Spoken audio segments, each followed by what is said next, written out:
Well, one people, Mr. B, and today I just wanna use the opportunity to pay some respect to a seminal contributor to Jamaica's music, none other than the late Max Romeo. Max Romeo, born Max Smith, November 22, 1947, in a little place called St. Dacres in St. Ann. Now, um, Max Romeo, as I said, grew up in an agricultural side of Jamaica.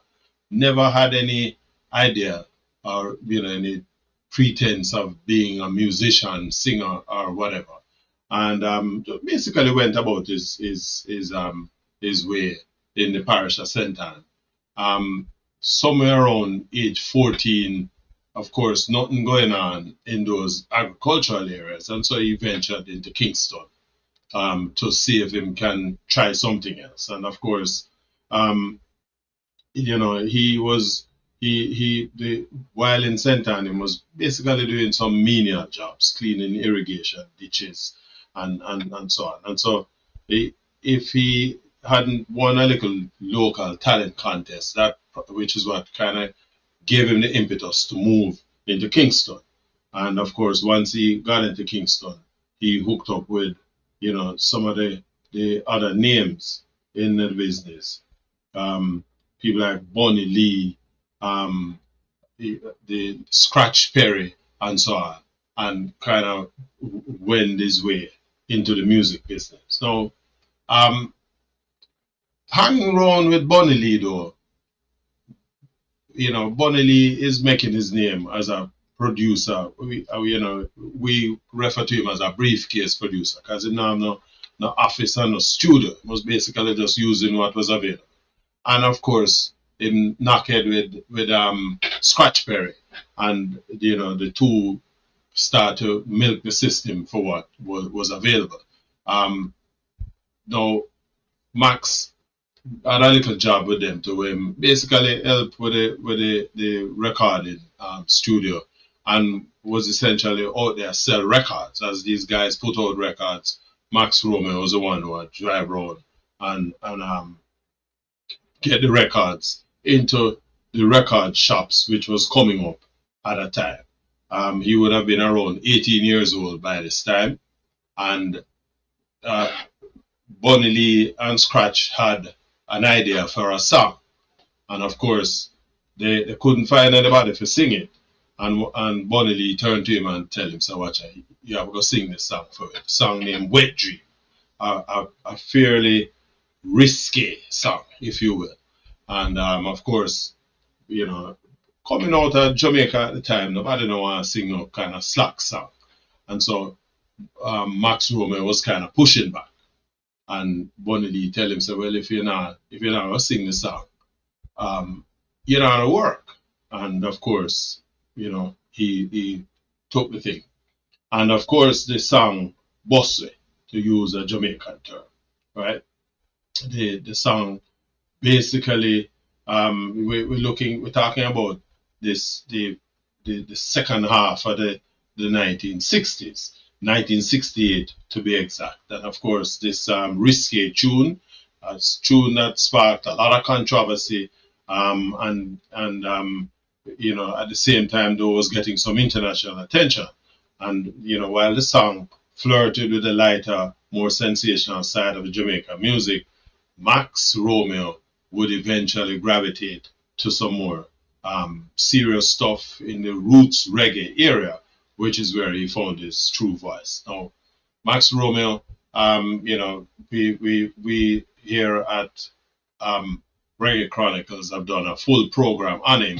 You are welcome to check out the program on our website where we dive into a lot more of his work and including putting some of the songs together that he was responsible for. But his landmark album, War on a Babylon, which was released in 1976, was produced by Scratch Perry at Scratch Perry's now legendary Black Ark studio. The title track, which was, along with Chase the Devil, Out of Earth, I'm Gonna Put On My Iron Shirt, and Chase the Devil Out of Earth, and another song called One Step Forward, Two Step Backward. Now, the 1970s is essentially one of the most tumultuous times in the history of Jamaica.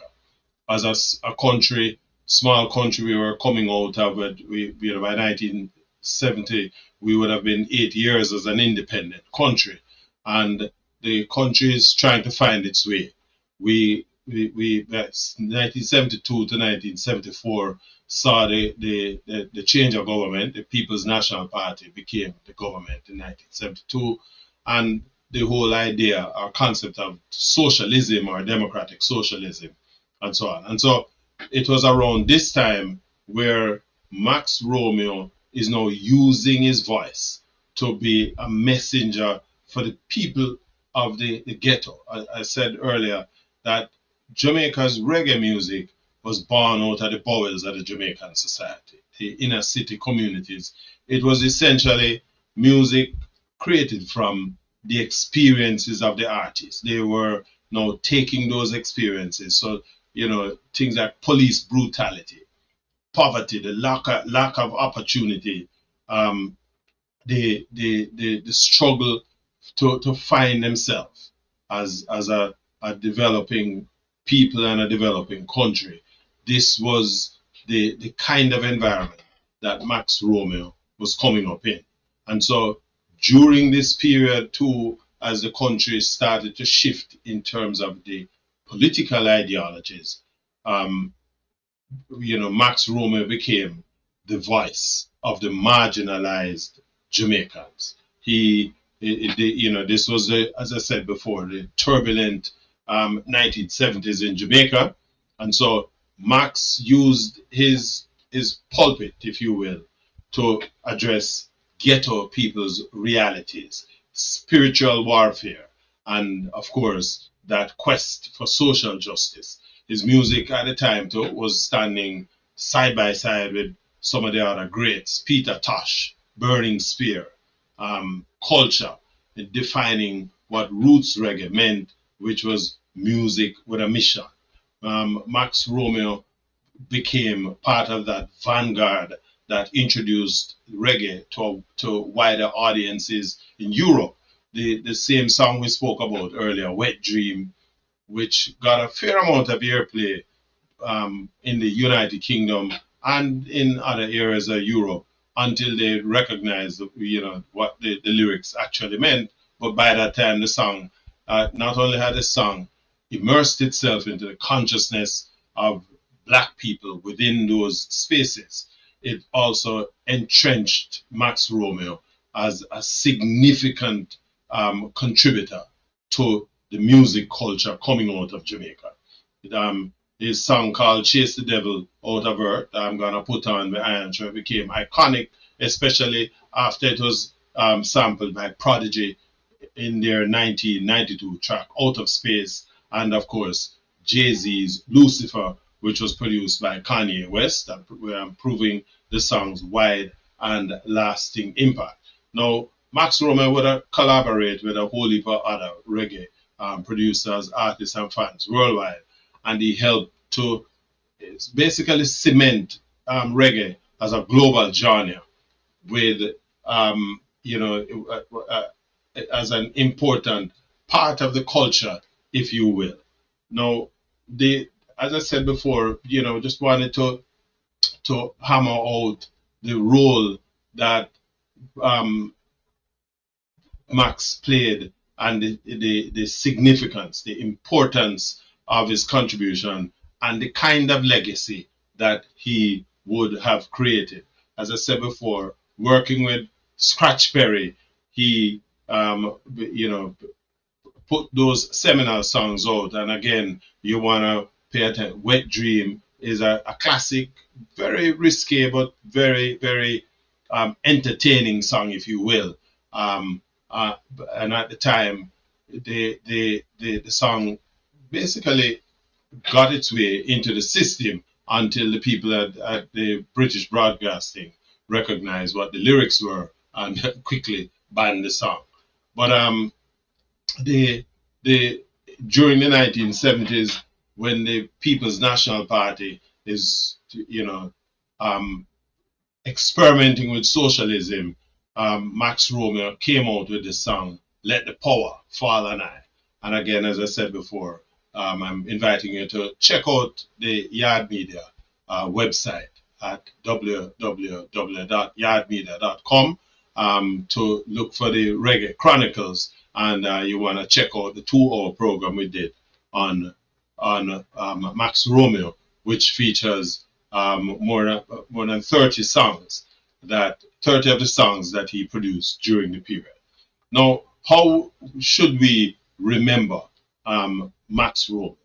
Max was a revolutionary, an artist who used this platform to speak truth to power and echo the struggles of ordinary Jamaicans.